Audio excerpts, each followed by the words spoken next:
నేను 40 సంవత్సరాలు అందులో 20 సంవత్సరాలు గ్రామీణ పేదల సంఘం ఉమ్మడి ఆంధ్రప్రదేశ్ రాష్ట్రానికి ప్రధాన కార్యదర్శిగా పనిచేశాను. ఈ మధ్య కాలంలో ఈ తప్పులన్నీ జరుగుతున్నాయి కింది స్థాయిలో. కానీ నేను 2007-8లోనే రాష్ట్ర స్థాయిలోనే ఇలాంటి ఒక విప్లవ పార్టీ అని చెప్పుకుంటూ అనేక తప్పుడు పద్ధతుల్లో ప్రవర్తిస్తుంటే నేను పెద్ద ఎత్తున విమర్శ పెట్టాను. విమర్శ పెడితే వాళ్ళు ముఠాగా ఏర్పడి, వాళ్ళు భార్యాభర్తలు ఉన్నారు రాష్ట్ర కమిటీలలో, ఆ నలుగురు ఒక ముఠాగా ఏర్పడి నన్ను ఆ సంస్థలో కొనసాగలేని పరిస్థితి సృష్టించారు. అప్పుడు నేను 2008లో రాష్ట్ర కమిటీకి రాజీనామా పెట్టి 2012లో సభ్యత్వానికి కూడా రాజీనామా పెట్టి బయటికి వచ్చి, నేను ఏ పార్టీలో అందరు కూడా ఎమ్మెల్యే పార్టీలు అందరు చేరమన్నా చేరకుండా, నేను గత 13 సంవత్సరాల్లో మా దేవులపల్లి వెంకటేశ్వరరావు గారు, నాగిరెడ్డి గారు నెలకొల్పినటువంటి గొప్ప నాయకులు నెలకొల్పినటువంటి సంస్థ ఇది. దాన్ని ఈ స్థితికి తీసుకొచ్చారు. మా లాంటి వాళ్ళు దాంట్లో మా జీవితం అంతా త్యాగం చేశాం. మేము లా డిస్కంటిన్యూ చేసి అండర్ గ్రౌండ్ పోయాను. మాకు తల్లిదండ్రులు ఇచ్చిన భూములని పోయిన పోరాటంలో మేము ఇంత త్యాగం చేసి, ఆ మహానాయకులు మేము త్యాగం చేసేందుకు బాధపడతాలే, ఆ మహానాయకులు నెలకొల్పినటువంటి యొక్క పార్టీలో మేము బాధ్యతగా పనిచేశాం. దాని వాళ్ళు ఈ స్థాయికి ఈ స్థితికి దిగజార్చారు వాళ్ళు. ఇప్పుడు వాళ్ళ పరిస్థితి ఏమిటంటే, నేను మళ్ళీ ఇప్పుడు కొత్తగా ఎంటర్ కావడానికి సలహాదారుగా వీళ్ళంతా నన్ను కోరారు.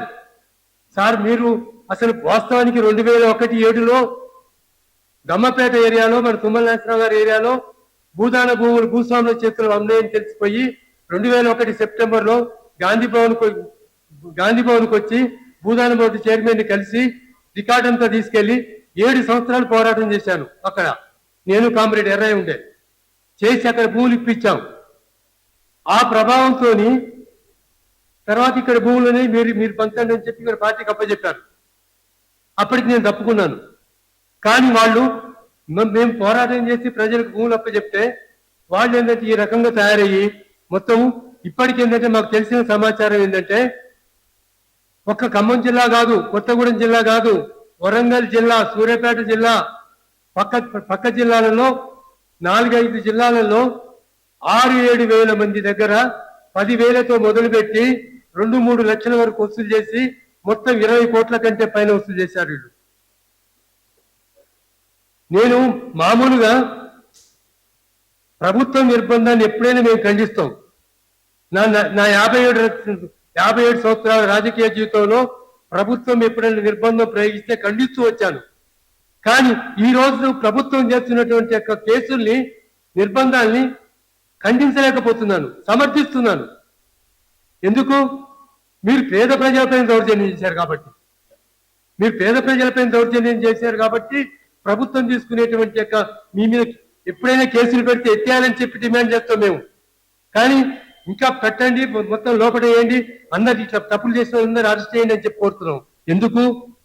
వేలాది మంది ప్రజల్ని మీరు మోసం చేసి పీడించి ఇంత 100 మంది 1000 మంది ఇల్లు కూలగొట్టడానికి కారకులయ్యారు కాబట్టి 20 కోట్లు వసూలు చేశారు.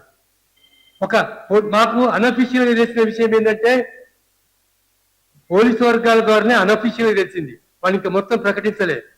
ముత్తయ్య దగ్గర 6-7 కోట్లకు సంబంధించిన ఆస్తులు ఉన్నాయట. 756 అనే ఊర్లో 12 ఎకరాల భూమి కొన్నట బినామీ పేరుతో, భార్యల పేరుతో, బిడ్డల పేరుతో బ్యాంక్ అకౌంట్ ఉన్నాయట. ఇవన్నీ మాకు పోలీసులతో తెలిసినాయి, కానీ వాళ్ళు ఇంకా మొత్తం బయట పెడతలేదు. ఇంకోటి, వీళ్ళ చుట్టూ ఒక గ్యాంగును తయారు చేసుకుంటే 15 మంది, ఆ 15 మంది గ్యాంగుకు ఒక్కొక్కరు 1 కోటి నుంచి 2 కోట్ల ఆస్తి సంపాదించుకోరు. వాళ్ళు ఎవరు పెద్ద ధనవంతులు కాదు పూర్వం, వాళ్ళంతా మామూలు పేదలే. ఈ ముత్తయ్య నేతలు ఒక పాలేరు. నేను 1990లో ఆయన క్లాసులు పెట్టి రాజకీయ సిద్ధాంతాలు నేర్పి మా డివి గారి సిద్ధాంతాలను నూరిపోస్తే ఆయన జీతాన్ని మాన్పించేసి ఒక ఫుల్ టైమర్ గా తీసుకొచ్చాను. I felt very proud of him then. అప్పుడు నేను చాలా గర్వపడ్డాను. ఒక పాలేరుని జిల్లా నాయకుని చేశాను. ఒక పాలేరు స్థాయి నుంచి, ఒక గిరిజన పాలేరు నుంచి, గిరిజన నుంచి నేను ఒక నాయకత్వాన్ని తయారు చేశాను. అది మన డివి నాగిరెడ్డి యొక్క మన యొక్క ఇన్స్పిరేషను, మన సిద్ధాంత బలము అని చెప్పి ఆ రోజు గర్వపడ్డాను. ఈనాడు తలంచుకునే పరిస్థితి తీసుకొచ్చారు వాళ్ళు. కాబట్టి ఈ మఫియా ముఠ ఇట్లా పెద్ద ఎత్తున వసూలు చేసి ఆ 15 మంది ముఠాగా తయారై ఎన్ని దౌర్జన్యాలు చేశారు మీకు దాంట్లో ఉన్నాయి. 3 కేసులు ఎఫ్ఐఆర్ తో కూడా ఇచ్చాం. మీ దాంట్లో అనుమానించాల్సింది ఏమీ లేదు, వెరిఫై చేసుకోవచ్చు. వీళ్ళు దౌర్జన్యాలు చేస్తే పోయి పోలీస్ స్టేషన్ లో కేసు పెడితే 3 ఎఫ్ఐఆర్ బుక్ అయినాయి. ఆ ఎఫ్ఐఆర్ నెంబర్తో సహా ఇచ్చినాం మేము. కాబట్టి విప్లవం పేరుతోని గొప్ప నాయకులైనటువంటి, భారతదేశంలోని అత్యంత గొప్ప నాయకులైనటువంటి తరిమల నాగిరెడ్డి, దేవులపల్లి వెంకటేశ్వరరావు గారు త్యాగ పురుషులు. దేవులపల్లి వెంకటేశ్వరరావు గారు తెలంగాణ సాయుధ పోరాట నిర్మాత. తరిమల నాగిరెడ్డి గారు అంటే అందరికి తెలిసిన విషయమే. తాకట్లో భారతదేశంలో రచయిత. పార్లమెంట్ లో, అసెంబ్లీలో ఆయన లేచిందంటే మంత్రులు, ప్రధానమంత్రులు కూడా వణికిపోయేది. ఆయన మాట్లాడేదానికి జవాబు చెప్పే పరిస్థితి లేదు. కాంగ్రెస్ ఎమ్మెల్యేలంతా, ముఖ్యంగా మహిళా ఎమ్మెల్యేలు, నాగిరెడ్డి గారు లేస్తే ఏం చెప్తారో అని ఆసక్తిగా వినేదట అసెంబ్లీలో, పార్లమెంట్లలో.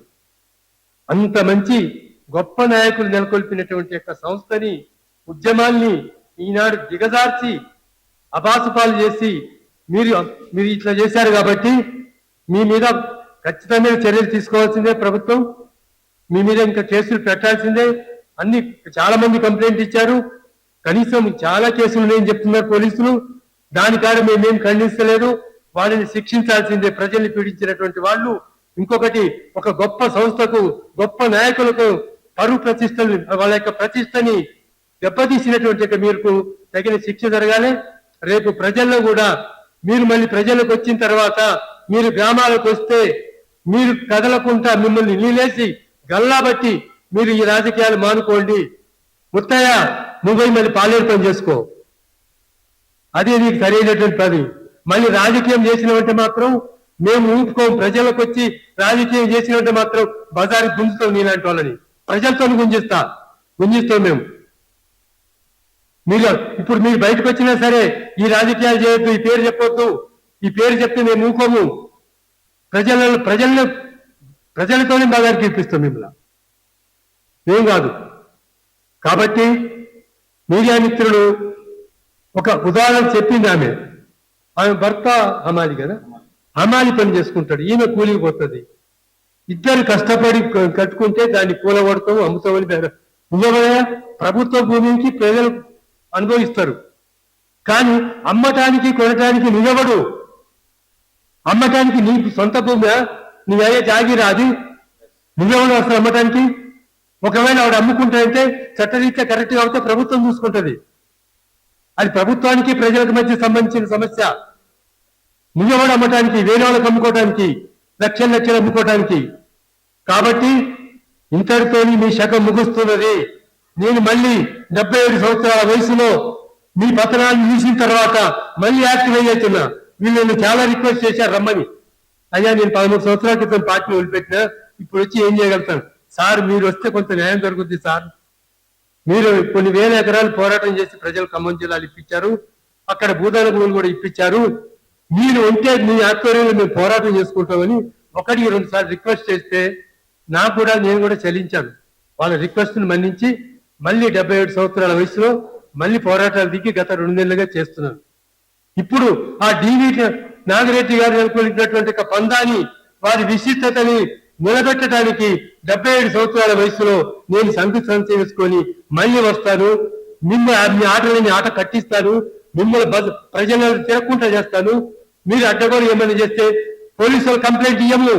ప్రజలు గుంజించి ప్రజలతో ప్రజా కోర్టులు పెట్టి మీకు శిక్షించడానికి మేము సిద్ధమవుతున్నాం. 8 సంవత్సరాల నుంచి ఉండి మేము పాచి పని చేసుకొని, హోటల్లో పని చేసుకొని, రూపాయి కూడా పెట్టుకొని మేము ఇల్లు కట్టుకున్నాం. 2 గదులు వేసుకుండ్రు, కొంతమంది డాబాలు కట్టుకుర్రు. అవన్నీ కూలగొట్టి మట్టం చేసిర్రు. పార్టీ నాయకులు పార్టీ పన్ను, కరెంటు బిల్లులని, సోలార్ తెస్తామని, డీబీ ఎత్తామని మా కాడ ఏటా పార్టీ పన్ను 2000, 3000 అంటే అట్లా దాడిచ్చారు. దాడిచ్చినా కూడా ఇచ్చినాం. మేము కరెంటు లేక సంవత్సరం నుంచి ఉన్నాం. మేము కరెంట్ లేకున్నా నీళ్లు కొనుక్కొని ఇబ్బందులు పడుకుంటున్నా. మా ఇల్లు గొలగొట్టారు. 700 మందికి 30 మందికి గొలగొట్టి 300 మందికి ఇచ్చారు. 300 మందికి ఇచ్చి అలా మా కాడ ఉన్నోళ్ళు గారు 150 మంది, ఒక 150 మందికి ఇచ్చారు. మా కను వాళ్ళకు 100 గజం కూడా తెంగి 75 గజాలు ఇచ్చారు. 75 గజాలల్లో మాకు ఇల్లు పడుతుందా? 10 లక్షలు పెట్టి ఇల్లు కట్టుకున్నాం. ఇక నష్టపోయినాం. 2 నెలల నుంచి తిరుగుతున్నాం. ఆనంద భవనాలు 15 రోజులు ఉన్నాం. ఆ పార్టీ వాళ్ళు ఈ పార్టీ వాళ్ళు ఏళ్ళకు ఆ ఏళ్ళకి ఏళ్ళకు భూ ఎత్తి అట్లా తిని ఉన్నాం మేము. అన్ని కష్టాలు పడితే 2 నెలలు ఏ ప్రభుత్వం అయినా మీకు ఇస్తాము కూలగొట్టామని. మేము కూలగొట్టినప్పుడు లిస్ట్ రాసుకున్నావు నువ్వు మా పేర్లు, మరి ఆ పేరుతోని మాకు ఇయ్యాలగా. మాకు ఇవ్వకుంటే వేరే వాళ్ళకి ఇచ్చిండు. మరి మేము ఎక్కడ పోవాలి? రోడ్ల పైన ఉన్నామా? ఎక్కడ ఉన్నాం? మేము ఈ డబ్బులని ఆ డబ్బులని ఎన్ని కట్టిమో మేము. మాకు కరెంట్ రావాలని, మాకు ఎందుకు ఇస్తలేదని మేము కొట్లాడుతున్నాం. మా 100 గజం మాకు కావాలి, మాకు ఇల్లు కట్టించి ఇవ్వాలి. నష్టపోయినాం మేము. ఇల్లు కట్టుకున్న అప్పు కూడా తీరలే మాకు. మేము ఇవాళ మళ్ళా 5 లక్షలు ఇస్తామంటే అప్పు ఎట్లా తేవాలి? ఇల్లు ఎట్లా కట్టాలి? మేము ఎన్ని డబ్బులు ఖర్చు పెట్టుకొని మేము కరెంట్ తెచ్చుకున్నాం. ఇదే వెంకటేశ్వర్లు ఈ వరగాని కోటేశ్వరరావు నాడు మరి పిట్టు ఇంజన కాయలు పోసి కూడా రూపాయి అడగలే అయ్యాల. వాళ్ళే తెచ్చి పోసి నీళ్లు పోసిర్రు. సాయిబాబా వాళ్ళు మాకు నీళ్ళ ట్యాంకర్ ఇచ్చిర్రు. 2 మనుషులు పెట్టి 6,000 12,000 ఇచ్చి నీళ్లు ఇల్లు బట్టి ఇచ్చిర్రు. అయ్యారు, 1 రూపాయి అడగలే. వీళ్ళు ఎప్పుడైతే కడగ తొలిగిర్రో నీళ్ళ బిల్లు అని కరెంటు బిల్లు అని అట్లా కట్టుకోరు మా కాడ. సరేనని అట్లా కూడా ఇచ్చినాం. జీతాలు ఉంటాయి ఇయ్యాలే అని మేము అట్లా కూడా ఇచ్చినాం. నెలకు 300 ఇచ్చినాం, 5-6 నెలలు 400 ఇచ్చినాం, 200 ఇచ్చినాం. కరెంట్ వస్తుందంటే 1000 రూపాయలు ఇచ్చినాం. తీగలు తెస్తామంటే 1500 ఇచ్చినాం. డీబీ తెస్తామంటే 1500 ఇచ్చినాం. అట్లా మేము కూలి చేసుకుంటూ కూడా ఇచ్చినాం. కరెంటు పోతే నీళ్ళు లేక 50 రూపాయల డ్రమ్ము కొనుక్కొని హింస పడుకుంటున్నాం మేము 8-9 సంవత్సరాలు. కట్టె కొట్టి పిడిక కొట్టి గుడిసెలు వేసుకొని ఐగూలు పోతే మళ్ళీ వేసుకొని ఎన్ని హింసపడ్డ వాళ్ళకు మాకు భూమి రాలే. మా 100 గజం ఏందో మాకు రావాలి, మాకు ఇల్లు కట్టి ఇవ్వాలని మేము కోరుకుంటున్నాం ప్రభుత్వాన్ని. మాకు చెప్పకుండా మాకేం చేయకుండా గుట్టని ముట్టడేసి పోలీసుల ధైర్యంతో మా ఇండ్లు గొలగొట్టారు. ఈ పార్టీ నాయకులది తప్పు, ముఖ్యమంత్రులది తప్పు. మేమేం తప్పు చేసినామని మమ్మల్ని అన్ని ఇట్లా అన్యాయం చేసి మమ్మల్ని పత్తులు చేసిర్రు. మేము ఏ రోడ్ల పైన ఉండాలి? పేదోడికి ఇచ్చినా పేదోనికి ఇచ్చిందంటే మా రోడ్డు మీద ఉన్న బిచ్చగానికి ఇచ్చినవా? పేదోడంటే గింతిల్లున్నా పేదోడా? ఆడు ఉన్నోడేనా? ఆడెట్లా ఉన్నోడైతాడు? 4 గదులు డాబు ఉన్నాడు పేదోడు కాడా? ఈ రూపాయి సంపాదించుకోరు అట్లా.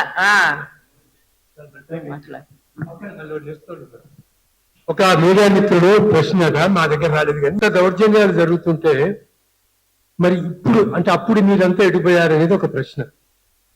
దానికి ఏంటంటే నేను మొదటి విషయం ఏంటంటే నాకు సంబంధించి నేను 2012లో పూర్తిగా తప్పుకొని నేను పుస్తకాలు ప్రింట్ చేసుకుంటూ ఉన్నా.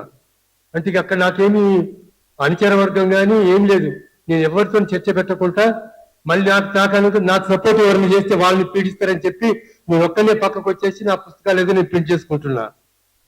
అందువల్ల నేను మళ్ళీ ఎంటర్గా ఆ మాఫియా కింగ్లో పోయి నాకు వీళ్ళు కోరినాక మాత్రం నేను వచ్చాను.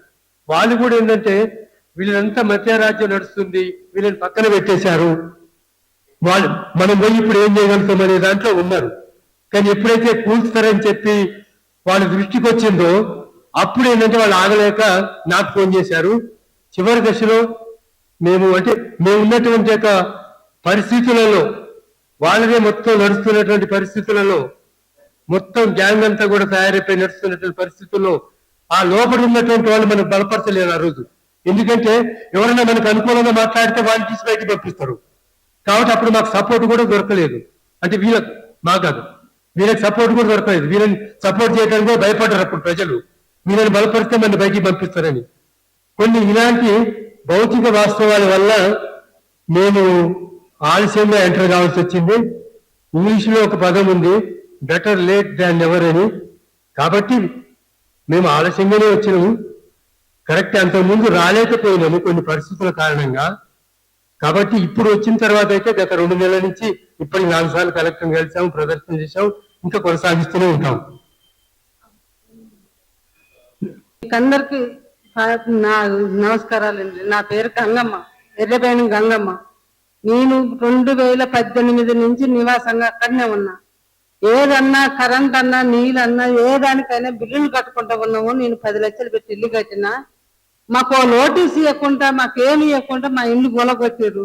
ఇల్లు గొలగొట్టి కూడా మాకు ఏ సమాధానం లేకుండా ఇంకా కాసేపటి కూలగొడతారన్నా కానీ ఏంది కృష్ణన్న ఈ మాట ఇట్లా వస్తుంది అని అంటే కూడా మీరు అట్లా అనబాకరి, ఏం మన ఇల్లు పోవు, మనం పోరాటం చేస్తాను మన ఇల్లు పోవు అని అంటుంటే కూడా ధైర్యంగా ఉండగలిగినాం. ఉన్నా కానీ మమ్మల్ని తోసుకొని తిన్నా కానీ నేను నిలబడి ఆడ ఉన్నాం. మాకు ఇప్పుడు ఏ ఆదరణ లేకుండా మాకు ఏది దిక్కు తెసేది లేకుండా మమ్మల్ని రోడ్డు మీదకి నెట్టారు.